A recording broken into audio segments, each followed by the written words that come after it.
반갑습니다. 와룡봉추입니다. 자, 오늘 9월 5일 일요일 아침입니다. 지난 금요일 밤에, 우리 시간으로 금요일 밤에 고용보고서가 발표가 됐는데, 상당한 쇼크가 나왔습니다. 전혀 예상치 못했던 부분이었습니다.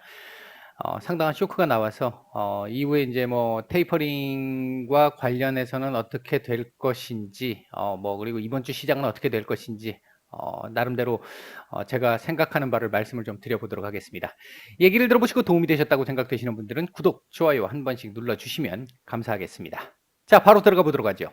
먼저 지난주 시장입니다. 8월 한 달간 정리까지 포함해서 보면 다우는 지난 한 주간 0.24% 하락을 했고요. 8월 월간 기준으로는 1.2% 정도 상승을 했습니다.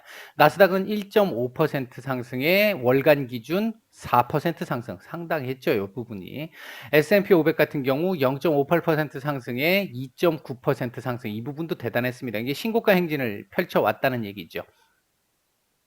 이에 반해서 한국 증시 같은 경우 보면 코스피 같은 경우는 지난주 한 주 2.14% 상승을 했습니다만 월간 기준으로는 0.1% 하락을 했고요. 코스닥 같은 경우는 2.9%, 96% 거의 3%에 가까운 상승을 보였고 월간 기준으로는 1.49% 상승을 하고 마감을 했습니다. 8월 달 같은 경우는 8월 둘째 주, 셋째 주 해가지고 2주 연속 뭐 반도체에 대한 우려도 있었었고요. 테이퍼링 대한 우려도 있었었고요. 이런 부분들이 미리 선반영되면서 좀 과도하게 하락을 했었었죠. 우리가 조정이 나왔었죠.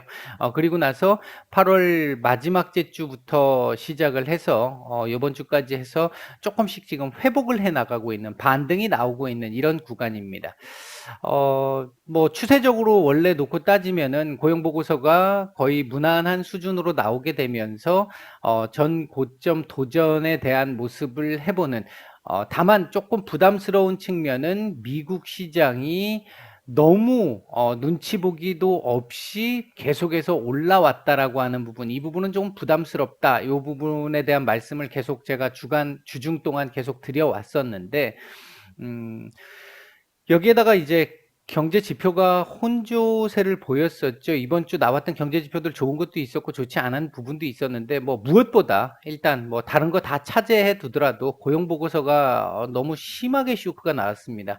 예상치가 한 70만 정도, 뭐 요 정도 이상은 나오지 않겠나 이렇게 생각을 했었는데, 민간 고용 쪽에서 나오지 않겠나 생각을 했었는데, 실질적으로 나온 부분을 보면 23만 정도, 23만 5천 정도 이렇게 나왔잖아요. 이 뭐 갭 차이가 너무 큰 상황입니다.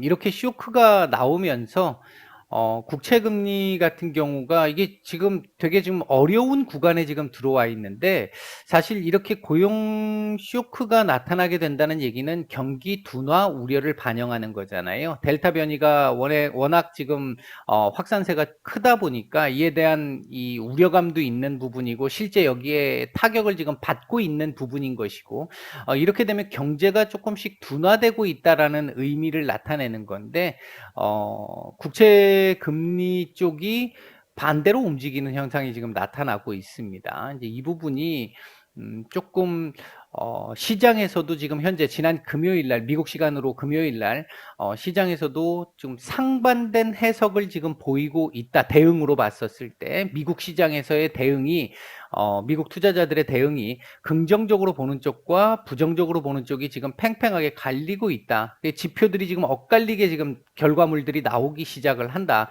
이런 부분들을 볼 수 있는 상황이라서, 시장에서 가장 싫어하는 게, 악재보다도 싫어하는 게 불확실성이잖아요. 이렇게 놓고 보면 향후의 움직임 자체가, 자, 테이퍼링이 그러면 과연 요번 9월 달에 지금 다들 컨센은, 지금까지의 기존 컨센은 9월 달에 일단 테이퍼링에 대한 하겠다라는 얘기를 하고, 한 10월, 11월 정도에 구체적인 계획안을 내는 것, 이게 일단 기본적으로 시장이 지금 형성되어 있는 컨센이란 말이죠. 그런데 그런 상황인데 델타 변이가 생각보다 지난달 초까지만 해도 지난달 중순까지만 해도 파월 의장이 델타 변이가 경제에 미칠 영향은 제한적일 것으로 본다. 조금 더 지켜보겠다. 이렇게 얘기를 했는데 생각보다 지금 델타 변이의 확산이 경제에 미치는 영향이 좀 크다라는 얘기죠. 심지어 이제 생각을 해보면 미국 같은 경우 9월 6일, 이 6일이 이제 노동절이라서 하루 휴장인데, 월요일 휴장인데, 9월 6일을 기준으로 지금까지 지급했던 현금 보너스 모두 다 중단이 됩니다. 그리고 이제 학생들 개학하는 상황에서 이제 대면 수업 시작되고 이렇게 되면 고용 쪽에서는 개선될 거다라고 보는 게 일반적이었거든요. 그리고 그러니까 지난주 실업수당 청구 건수도 많이 줄어서 나왔잖아요. 컨센보다 괜찮게 나왔잖아요. 이제 그런 부분들이 정상적으로 시장에서 예상하고 있는 방향대로 가고 있는 건데 여기서 고용보고서에서 쇼크가 나오면서 시장이 지금 반응 자체가 다시 일시적이기 때문에 다시 돌아올 거야. 지금 아까 위에서 말씀드렸던 이 상황들을 고려해 보면 고용은 다시 올라올 수밖에 없어 라고 생각하는 쪽과 델타 변이가 생각보다 지금 심각해서 경제에 미치는 영향이 조금 더 큰 것 같아. 이렇게 되면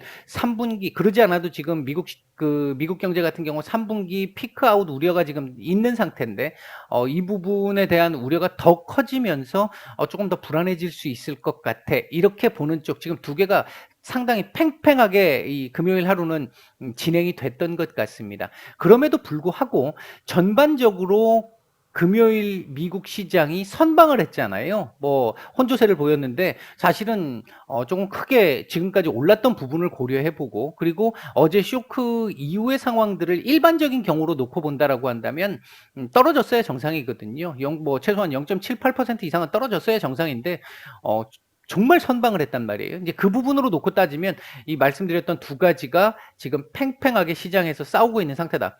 지난 금요일 날은 그랬다. 그렇다면 이번 주 이 상황들은 시장의 상황을 지켜봐야 합니다. 이 부분이 제가 지난 8월 중순부터 이럴 상황인 것 같으면 테이퍼링을 빨리 확정 짓고 얘기하는 게 낫겠다라고 말씀을 드렸고 그 부분이 지난주에 파월 의장이 사실상 테이퍼링 올해 안에 하겠다라고 얘기하고 금리 인상은 멀었다 이 얘기를 해주면서 불확실성이 일정 정도 제거가 되면서 올라온 거잖아요 시장이. 그 불확실성이 다시 그 불확실성의 늪으로 지금 들어갈 수 있다라고 하는 부분은 조금 좀 불안 요소가 될 수 있는 이번 주뿐만 아니라 향후 당분간 불안적 요소가 될 수 있는 부분이 될 것 같습니다. 여기에 이제 미국도 지금 이 혼란스럽다라는 거죠. GDP 예상치 이게 너무 불확실성이 너무 커서 못하겠다. 그러니까 예상치를 발표를 못하겠다. 그래서 예상치 발표를 중단하기로 했습니다. 지난 금요일 날.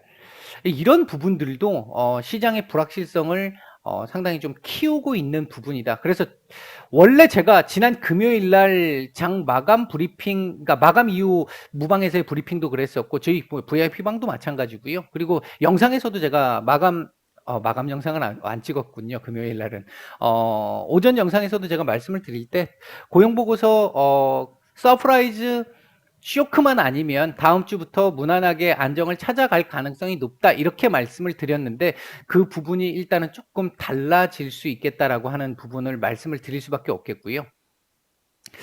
이렇게 되면 이제 조금 더 문제가 될 수 있는 부분 제가 지난달 8월 중순쯤 말씀을 드렸어요. 이거 잘못하면 지금 스태그플레이션 얘기들 나오면서 우려감이 좀 나올 수 있겠다. 이게 잘못하면 스태그플레이션으로 갈 수도 있는 상황이기 때문에 이 얘기를 드렸어요. 왜? 물가는 계속해서 올라가고 있어서 시장에선 계속 테이퍼링 얘기를 했잖아요. 지금까지 올해 내 그 얘기를 했잖아요. 근데 연준이 계속해서 지금까지 참은 거잖아요. 고용이 어느 정도 회복될 때까지는 이라고 하면서 참은 거잖아요. 그랬는데 물가는 계속해서 지금 올라가고 있는 상태인데 경제 성장이 지금까지는 조금씩 지금 올라오면서 따라 올라왔단 말이죠. 그랬는데 지금 고용 쇼크 나오면서 3분기 경제 성장 둔화 얘기 나오기 시작을 하면서 경제가 둔화하게 되는 이렇게 되면 최악의 상황이 나오는 거죠. 물가는 상승하고 경제는 하락하는 공식이 없는 현상이잖아요. 이게 70년대 석유 파동 이후에 나왔던 스태그플레이션이었잖아요.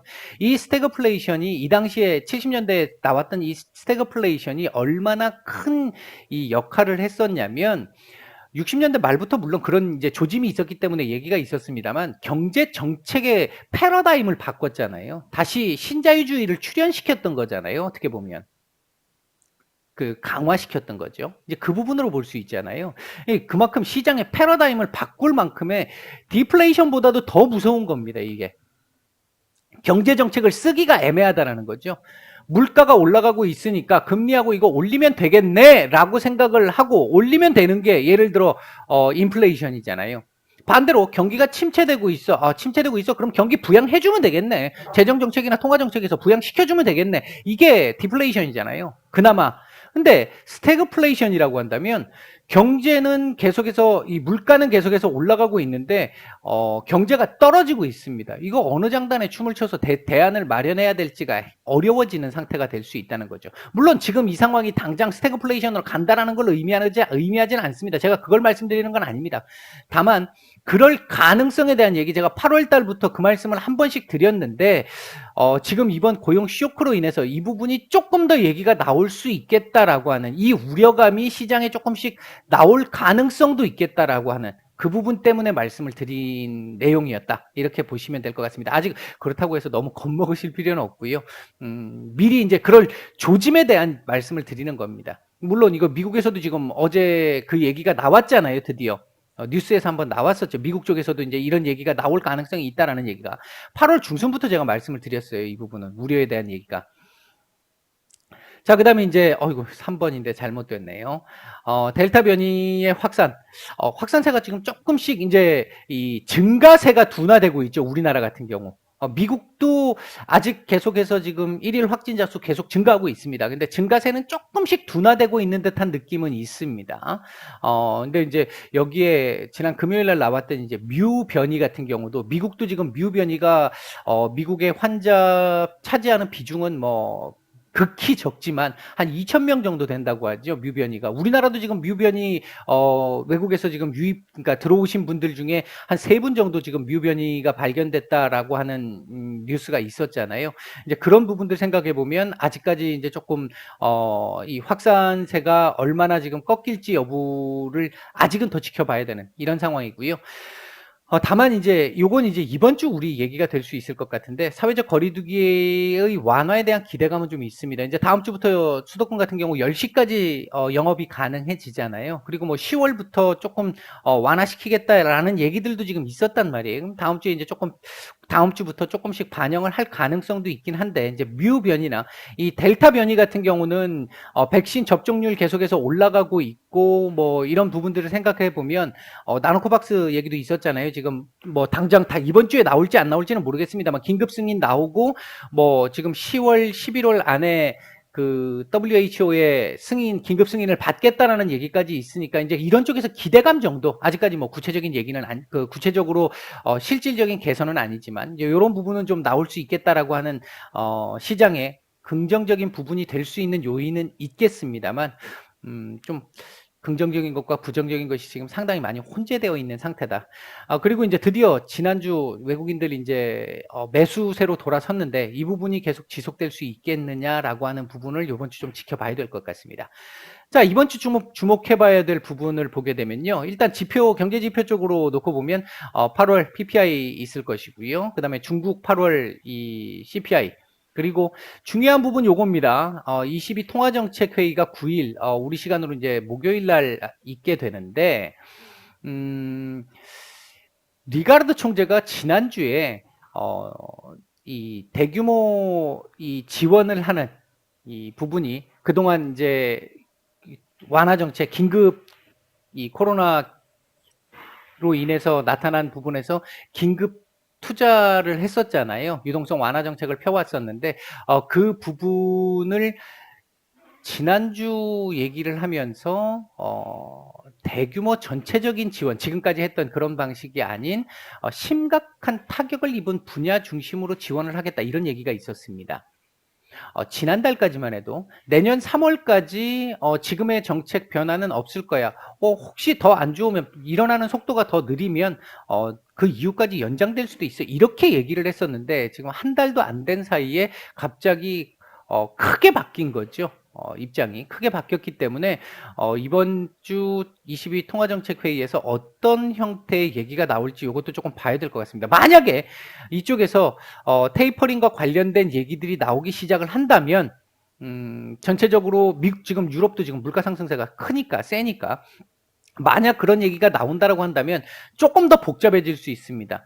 부정적인 측면에서 놓고 본다라고 한다면 아무래도 우리 시장 쪽에서 놓고 보면 유럽 선진국 증시 쪽으로 돈이 조금 몰려갈 수 있다라는 하나의 이 문제점이 있는 반면에 부정적인 측면이 있는 반면에 만약에 이쪽에서 테이퍼링과 관련된 언급이 나오기 시작하면 아무래도 유로화의 강세가 나타나겠죠. 그렇다면 상대적으로 달러와 약세가 나타날 것이고 달러와 약세는 결국 원화 강세로 이어질 수 있어요. 물론 이건 기존 공식입니다. 또 다르게 나타날지는 모르겠습니다만 일반적으로 그렇게 보는 게 옳을 것 같고요.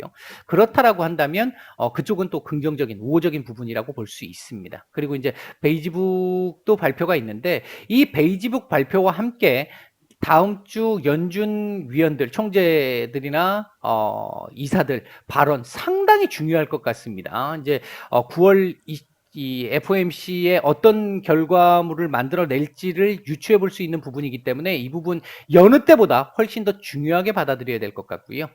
그 외에도 옵션 만기일 이제 우리나라 이 목요일 날이 있습니다. 그리고 이제 지켜봐야 될 부분은 델타 변이의 확산세, 진정세 여부, 그리고 백신 접종률. 이 백신 접종률의 상승에 따라서 물론 변수 뮤변이가 하나 생겼습니다만 위드 코로나 관련된 부분이 진행될 수 있느냐 없느냐 부분. 이 부분은 사회적 거리두기 완화와 관련돼 있어서 경제 성장과 관련돼 있는 부분이잖아요. 그래서 그 부분을 조금 더 지켜봐야 되겠다라고 하는 부분이 있겠고요. 아까 말씀드렸던 22 통화정책에서 나올 얘기들, 연준 위원들의 발언들, 그리고 테이퍼링과 관련된 얘기들, 이런 부분들 때문에 이번 주 환율 굉장히 중요할 것 같습니다. 이 부분이 주식시장에 미치는 영향이 조금 더 커질 것 같고요. 이전에 비해서.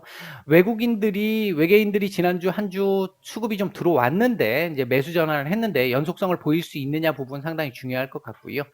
이재용 부회장이 지금 추석 연휴 때 이제 출장을 좀 간다는 얘기가 있었잖아요. 그러면 이제 미국 쪽 투자를 결정하는 부분도 있을 거고, 그리고 이제 모더나 쪽 관련해 가지고 백신 수급과 관련된 부분도 좀 있었었고요. 이런 부분들에 대한 얘기가 이번 주 조금 더 나올 수 있겠느냐 하는 부분도 있을 것 같습니다. 그리고 하나 더 지켜봐야 될 거 수소위원회가 있잖아요. 이번 주 여기 제가 적지는 않았습니다만 수소위원회가 있는데 그 부분도 이제 단기적인 어떤 테마적 이슈로 봤었을 때 좀 주목을 해봐야 될 일정이다. 이렇게 말씀을 드릴 수 있겠고요. 이번 주 예상 사실 정말 힘듭니다. 정말 힘든데 일단은 기본적으로는 3140에서 3270 정도를 일단 보고 있습니다. 이게 그냥 기본적인 전망치입니다. 근데 만약에 제가 금요일 날 미국 시장이 두 개가 팽팽하게 맞섰다라고 말씀드렸잖아요. 이 부분이 다음 주 들어와가지고 이번 주 들어와가지고 부정적인 쪽으로 만약에 조금 더 쏠리게 된다라고 한다면 3100에서 3230으로 밀리는 상황도 나올 수 있을 것 같습니다. 이 부분은 현재 미국 시장도 뭐 정리가 안 돼 있고 제가 가진 능력으로 봤었을 때 이 이상 말씀드리기가 조금 더 이거보다 더 축소해서 말씀드리기가 조금 더 어려울 것 같습니다. 일단 현실적으로 봤을 때 코스닥 같은 경우도 기본적인 것을 기준으로 놓고 보면 1030에서 1060 정도 일단 볼 수는 있을 것 같은데 조금 예상이 좀 어렵다 이렇게 먼저 말씀을 드리겠습니다. 이번 주 키워드는 22회의 상당히 중요해졌습니다. 그리고 이제 옵션 만기일 지금 석 달 연속 별로 좋지 않아요. 외국인들의 수급 상황 자체가 지난주 한 주 조금 개선됐다라는 거 그러면서도 수급이 전체적인 시장의 수급이나 외국인들의 수급 자체가 그렇게 쏙 좋지는 않았거든요. 이제 그렇다라고 본다고 한다면 조금 조심을 해야 할 수 있겠다라고 하는 부분이 있겠고, 이제 이 부분이 시장의 불안정성과 함께 더 가중될 수 있어서, 그리고 이제 연준 위원들의 발언. 이런 정도까지는 체크를 해봐야 될 것 같다. 가장 중요한 핵심적인 내용인 것 같다. 다음 주 관심 섹터는 조금 전에 말씀드렸던 수소위원회 관련된 얘기로서 수소 섹터들, 그리고 이재용 부회장의 행보와 관련해서 시장에서 이제 뭐 행보야 다 다음 주에 나오겠지만 시장에서 반응은 조금 더 먼저 나올 가능성이 있겠다. 그래서 반도체, 바이오 섹터들 조금 관심을 가져보면 어떨까? 한번 지켜보면 어떨까? 이렇게 말씀을 드리겠습니다. 남은 하루 잘 정리하시고요. 저도 이게 테이퍼링과 관련해 가지고는 요번 9월 FOMC에서 테이퍼링 발표 안 할 가능성이 조금 더 무게를 더 두고 있습니다. 이렇게 되면 이 부분도 조금 더 고민해서 다음 주 주중에 조금 더 말씀을 드려보도록 하겠습니다. 마치겠습니다.